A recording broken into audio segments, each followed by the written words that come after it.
Hey everybody, so I'm doing a longer, about 7-mile hike today, but I'm going to be showing you just some of the signposts and some of the things on the Crosscut trail. I've had some people ask me, what are good trails around here to bring kids on? And the Crosscut trail is got to be one of the best. And I will tell you, in summer, it's too open. They would be way too hot. But now that we're heading into fall and winter, it's a great trail. 1.1 miles in, you get to a great viewing area, wildlife viewing area with a big bench. That'd be a great place for a picnic, and then hike back out if you got really little guys.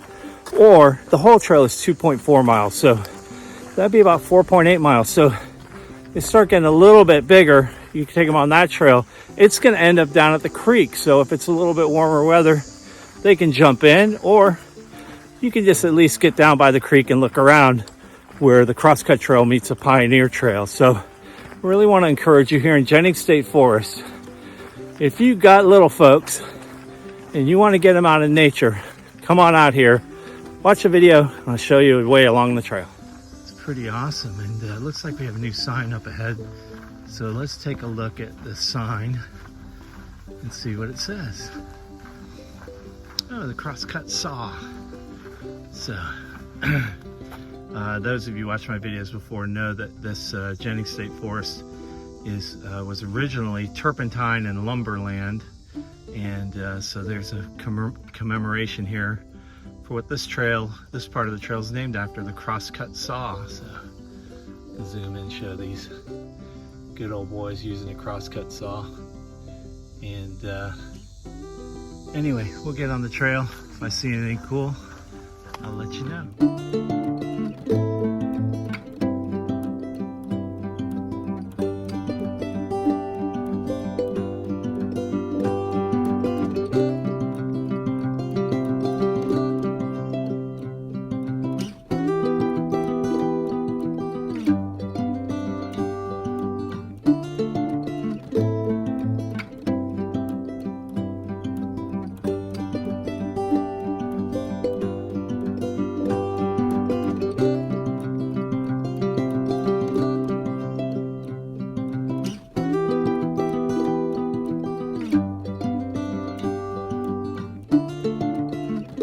So depending on the age of your kids, this is a great opportunity to, especially if they're getting a little bit older and they're starting to talk about the environment and stuff in school.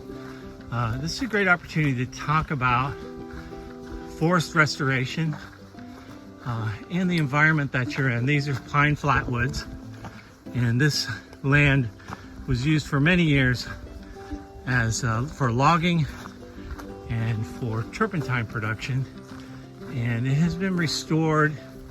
I'm gonna say, I don't know the date, but probably from the age of these trees, somewhere in the last 5 to 10 years by the Forest Service.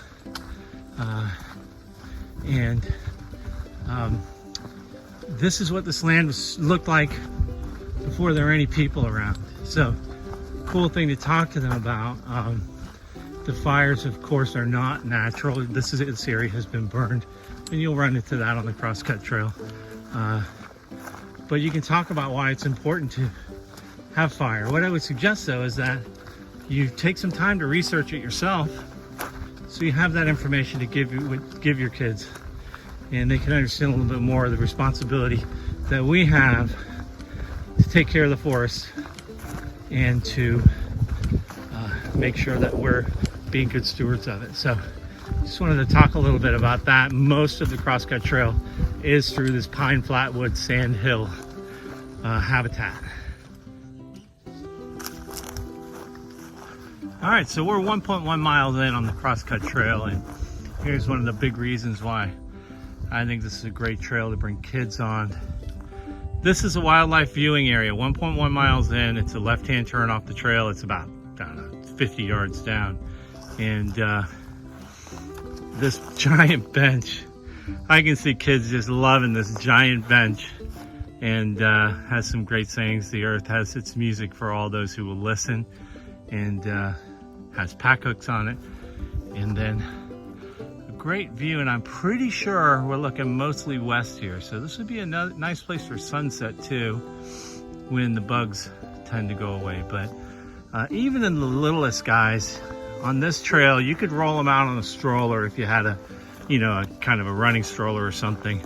And they can hike 1.1 miles and come out to this viewing center and then hike right back out to the car. You don't have to do the whole trail. They're little. Let them enjoy nature a bite at a time.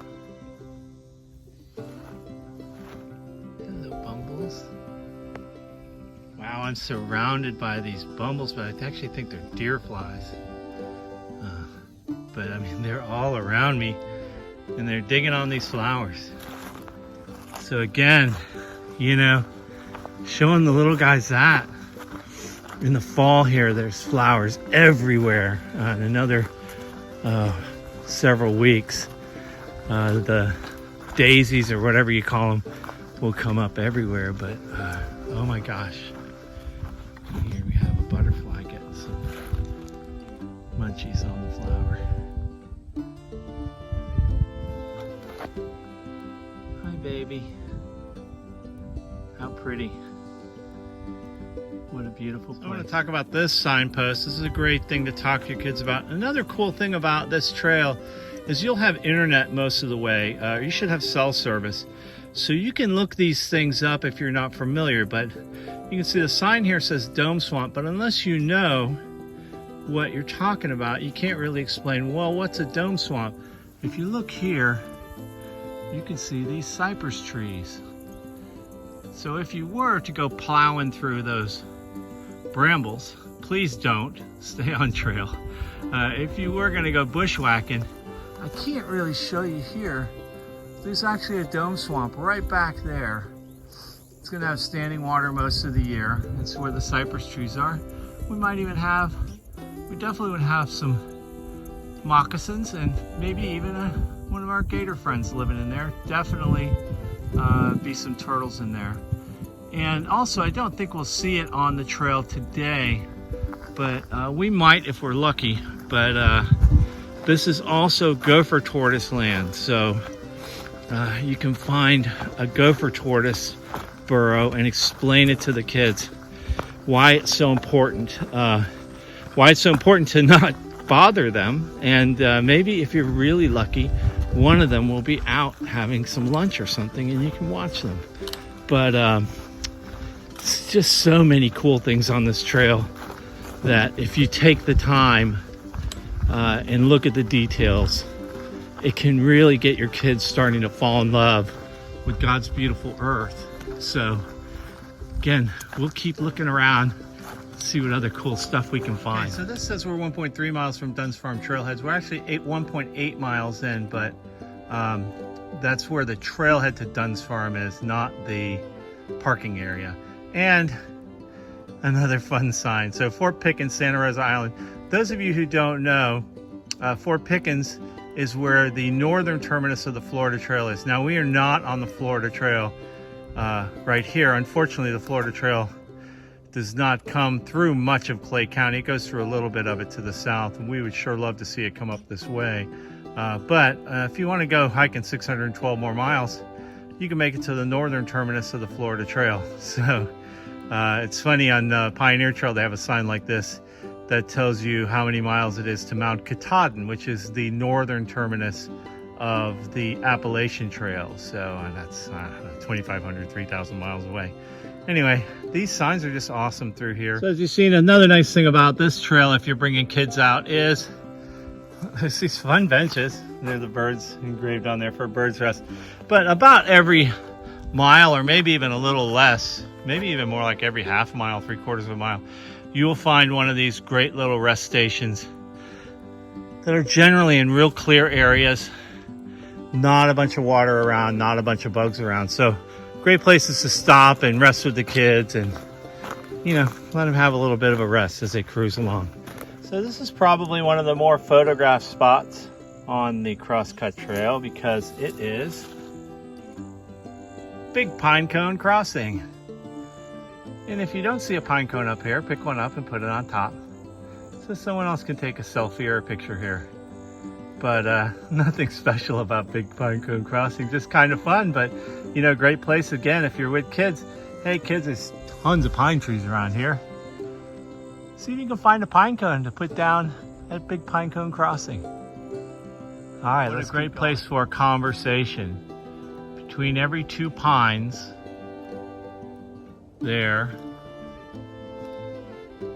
is the doorway to a new world. And these two beautiful longleaf pines are right here in the middle of the trail.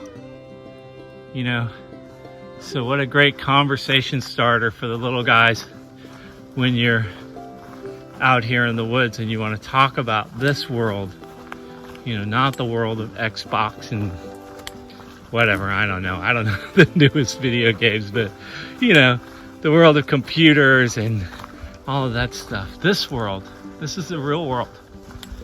This is the world that we're commanded to be good stewards of, and we're also commanded to raise our children and teach them well and teach them of the good things of the world. And for me personally, you know, my God commands that. You have whatever beliefs that you have, but you know, common sense says we need to take good care of the land, and the folks out here at Jennings State Forest are just a shining example to so many other places that are take it to one extreme or the other. Anyway, we'll talk about a little bit more about that at the end.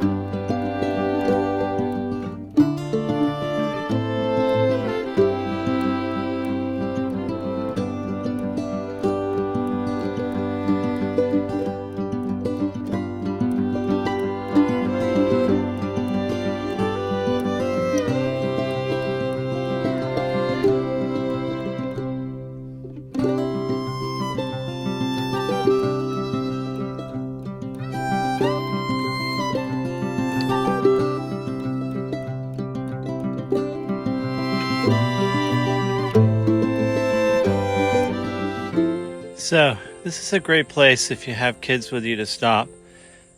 You can see the CC or crosscut cut into the end of that log, and these logs are here, and they didn't get there by magic. This is a place that is taken care of by people who love it, and some of them are paid, you know, so our rangers that work, and some of them even live out here at Jennings State Forest. But many people volunteer to take care of these trails, and so, you know, when you see evidence of trail maintenance, you should talk about that. Hey kids, you know, did you know that someone had to come out here and prepare this trail and make it beautiful for us? And then it goes right into a conversation of leave no trace principles. And, you know, if you find even the smallest piece of human debris, get rid of it, you know, and take it, put it in your pocket and bring it with you, and don't leave anything other than your footprints. So just another thought as you're walking with little guys down here on Crosscut Trail. So when we get close to the end here, the end of the Crosscut Trail, it's going to get a little tighter and a little bumpier. So if you are pushing a stroller, you know, this might be a little bit more challenging. But the whole rest of the trail is really very smooth and flat and not hilly at all. So anyway, you can make it about this far. I think we're at about 2.5 miles. And we're going to go down to see the water, and we'll wrap it up down there. So we're here at the junction of the Crosscut Trail and the Pioneer Trail. And this is the northern terminus of the Pioneer Trail. It's a great hike. If your kids are pretty good and they got down here, you know, with no problems and you're not pushing a stroller, definitely worth a walk up there. If it's been raining a lot, it might be a little bit flooded, but that takes you up to the creek up there. There is no getting to the parking lot up there though, so you'd have to come back down. It's about 1.5 miles up and then back out, but that's Pioneer Trail that way. The Pioneer Trail this way goes, I think, about 11.7 or 8 miles down to Indian Ford. So this is where it technically ends. We're gonna come on down here to the water so you can see what the reward is. By the way, the mosquitoes are brutal right here at this spot. So different times of year, but I didn't mention early on, DEET or some kind of bug protection is really important. In the summer, it's really important because of ticks. And then the mosquitoes can get pretty gnarly down here by the water. So just something to be mindful of. And then again, it's really important nowadays to check your kids really, really well when you get home for ticks. They're not super bad. If you don't go crawling through the bushes, it's no big deal. But you want to make sure they don't have them on them. And if they do have a bite with a reaction, that you get to the doctor right away. So I'm kind of surprised the creek is pretty low right here. We'll stop this and then we'll get closer and see. We're here at the creek, and it's actually running kind of fast. So, you know, of course we just had a tropical storm come through, but normally, like right here, you can see under the water, there's a nice little beach right there. It's a pretty good drop off. So if your kids can't swim, don't be plunking them in there, but you can certainly put your feet in the water and stuff. And most of the year, this is a pretty nice reward at the end of that little walk. All right, so I hope you enjoyed our little walk down the Crosscut Trail, and hope that you saw that, especially for little kids, it's a great trail to bring them down. A lot of cool things to see. Really easy walking, not much tougher than walking down a sidewalk. You can take an outdoor stroller most of the way, and you know, get the kids introduced into the woods. I'm gonna stop and catch my breath here. I've been booking along. After you do the Crosscut a few times, then I would recommend, once your kids are, you know, walking on their own in the woods here in Jennings State Forest, doing the Dunn's Farm Trail. It's about, I think it's about a 4-mile loop, but a lot way cooler things to see. It goes along the creek, it has big hills, it has a couple of waterfalls. Super nice trail. And then when they get a little bit older, you know, take them out for some campouts out here. You saw the campsite on the Crosscut, but there's all kinds of primitive campsites. You don't need to spend a ton of money on gear, especially at the right time of year. And then a little bit further down the road, come and do this, the epic trail here in this park, the Pioneer Trail. A lot of ups and downs, beautiful views, beautiful river, a bunch of great campgrounds. And, you know, you can do it a piece at a time, or you can do the whole thing. It's really up to you. But anyway, I hope you enjoyed it. Please bring the next generation out here. And if you like this video, hit like and subscribe. If you want to see more of Jennings State Forest, you can see most of these trails on my YouTube channel already posted. And have fun with the little guys and gals. Sorry, I've been saying little guys all along. Don't want to leave the girls out. My daughters would punch me. And have a great time with the little ones out here on the trails. Happy trails, everybody. We'll see you on the trail. Bye-bye.